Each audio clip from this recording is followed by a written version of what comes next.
నమస్కారం. నా పేరు సహస్ర. మేము 7వ తరగతి చదువుతున్నాము. మా స్నేహితులు కాలాల గురించి తెలియజేస్తున్నారు. వేసవి కాలం ఎండ ఎక్కువగా ఉంటాయి. వర్షాకాలం వర్షాలు ఎక్కువగా కురుస్తాయి, గొడుగు వాడాలి. శీతాకాలం చలి ఎక్కువగా ఉంటుంది.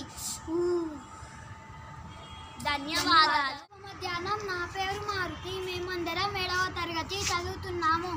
ఈరోజు ఋతువులు వాటి ధర్మాల గురించి మా స్నేహితులు ప్రదర్శించబోతున్నారు. వసంత ఋతువు.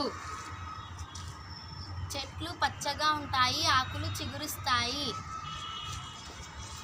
గ్రీష్మ ఋతువు. ఎండలు ఎక్కువగా ఉంటాయి, చల్లనీళ్ళు ఎక్కువగా తాగాలి. వర్ష ఋతువు. వర్షాలు ఎక్కువగా పడతాయి, గొడుగులు మరియు రెయిన్ కోట్లు వాడాలి. శరత్ ఋతువు. శరత్ ఋతువులో చలి ఎక్కువగా ఉంటుంది కాబట్టి స్వెటర్లు ధరించాలి మరియు చలిమంట కాపుకోవాలి. హేమంత ఋతువు. మంచు ఎక్కువ కురుస్తుంది, చల్లగా ఉంటుంది. శిశిర ఋతువు. చెట్లకు ఆకులు రాలిపోతాయి. చూశారు కదా ఋతువులు వాటి ధర్మాలు. ధన్యవాదాలు.